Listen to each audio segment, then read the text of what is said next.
You pass any city in America, you see the cheap old liberals leaning over and looking at a machine. They won't even buy the newspapers that are dying, even though their policies are exactly what they agree with. They read them for nothing through the newspaper machine. You see them leaning over the way that people hug in Marin County so the hips don't touch. Leaning over and reading. Reading, what does it say? Oh, Obama's God. Obama's a genius. Michelle gorgeous. Obama wonderful. Obama does next wonderful thing for animals and other living things. Obama superb. Obama great. Obama the magnificent. And they walk away saying, well, ooh, look at that. I voted for the right guy. But if they actually read what he did, which is that he violated the U.S. Constitution, Article 2, Section 2, by agreeing to give up our nuclear superiority to Russia at a time when North Korea and Iran and others are threatening the world, and they read a headline which said, Obama gives up America's nuclear superiority to Russia. Obama cuts America's military. Obama taxes Americans to death. Obama agrees with G8 to tax American businesses off the planet. You'd suddenly see a wholesale hysteria in America based on reality, where they'd recognize that they have a man who's running out of control here, as though he's living in a banana republic, and the people have no voice whatsoever. So, ladies and gentlemen, that's why talk radio exists.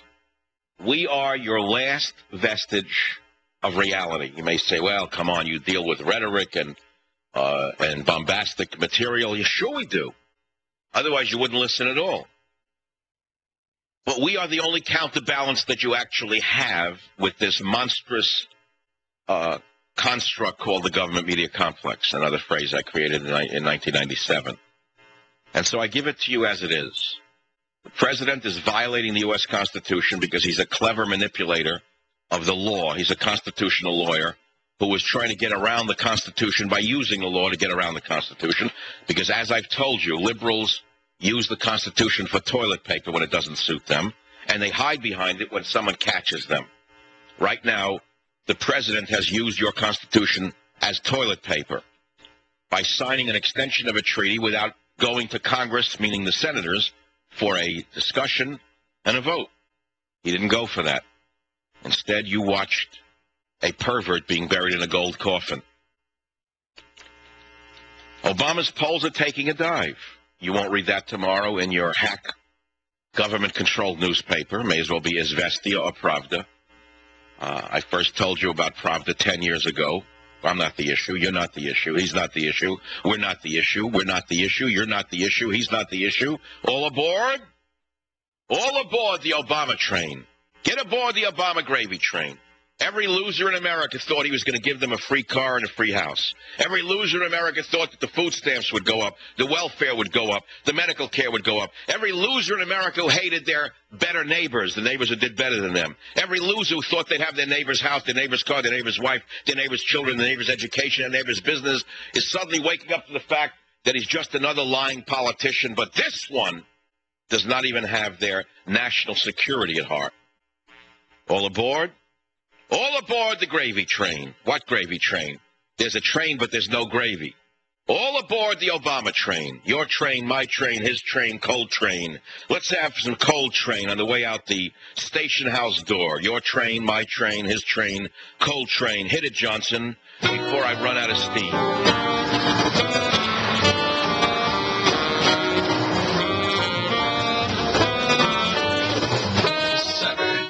There, we are Armstrong and Getty. We're on every morning 6 to 10 here on 910 KNEW, or download the podcast and listen anytime at 910KNEW.com.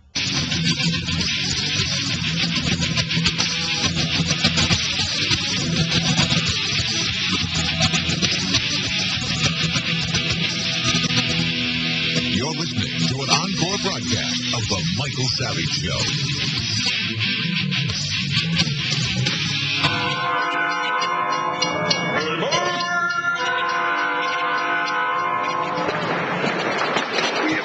Joint understanding for a follow-on treaty to the START agreement that will reduce our nuclear warheads and delivery systems by up to a third from our current treaty limitations.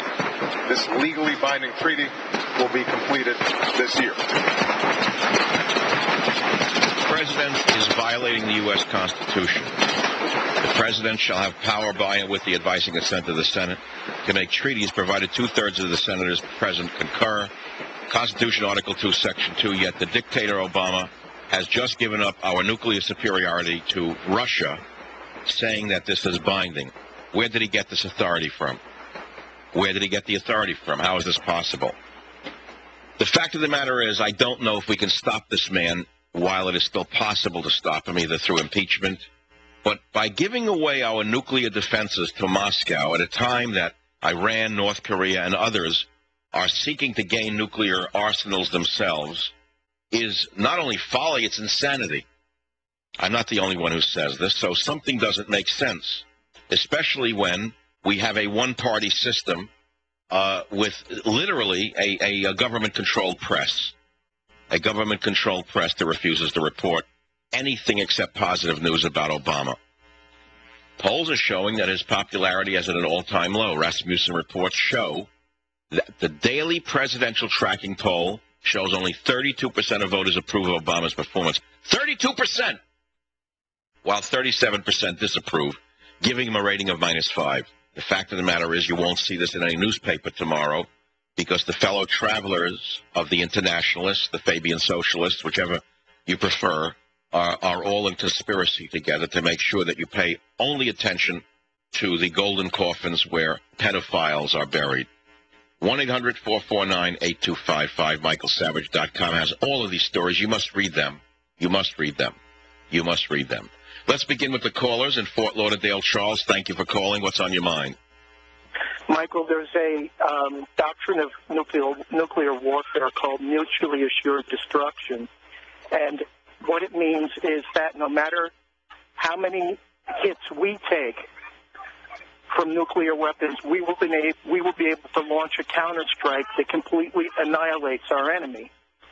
Now, I'm not as afraid of Russia as I am of China, because I believe that where we would not accept the loss of 10 million people in a nuclear war, the Chinese might accept the loss of 400 million of their citizens to fight. That is correct. I'm going to add another statistic that's very alarming.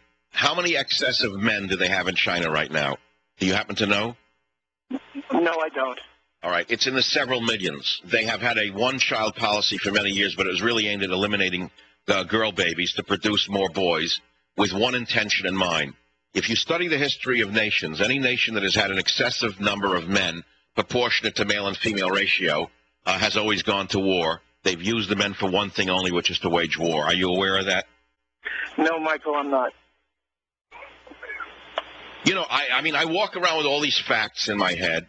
I see a president who's clearly, in my mind, weakening us and selling us down the river. I see a compliant press. I see a single-party system, and I'm frankly terrified. I don't know what else to say to you. I see him as a Manchurian candidate. That's what I feel. You actually believe that he's owned by either Russia or China? You think they put him in power? I believe that he is not as American as a kid like me who grew up playing baseball and football and going to public schools or American schools. I don't think that he is as American as somebody who has my background. All right, so he went to madrasas in Indonesia. That's a fact of reality. The American people try to say that, and McCain shut everybody up. What does that tell you about the Republican Party? They're in on it, too. Thank you. Why would they run an old hack who was sure to lose? Because they wanted Obama to win. Let's not forget that George Bush had the power for 8 straight years, and he almost wrecked this nation. Look, you know what? You're the one who called Bush a fiscal socialist, and he was the one who robbed the Treasury on the way out. Thank you. And I warned everybody 4 months, 5 months, 6 months before it was over. You have not seen anything yet. I hope he doesn't do anything worse. And every day it got worse under Bush, didn't it? And then what did we get at the end of the tunnel? What was waiting for us at the end of the Bush tunnel? Barack Hussein Obama. Given to us by whom? By the government media complex, by the Democrats, by the Republicans. So what we're seeing here is an emerging, new government emerging, a world government where America is only one piece of the whole puzzle. And our rights are no different from that of someone in Uganda. at the end of the road, we're going to wind up enslaved by the United Nations. That's exactly what is going on here. I think you're right, Michael. And for the sake of harmony, we are going to eliminate talk radio. For the sake of intercommunity peace and harmony, we're going to eliminate any conservative blogger. For the sake of intercommunity tension and lessening such, we're going to ban any blogger who said something negative about any world leader from any other country. They're going to be men without a country. For the sake of peace on earth, no one shall criticize a world leader. For the sake of intercommunity peace and harmony, we are going to eliminate anyone who says they do not believe global warming is a problem. And we will probably have to put them into re-education camps for the sake of the elephants and the seals. You're telling me that both Gallup and Rasmussen are coming up with the same results, and yet your schmucks in the newspaper business won't tell you that?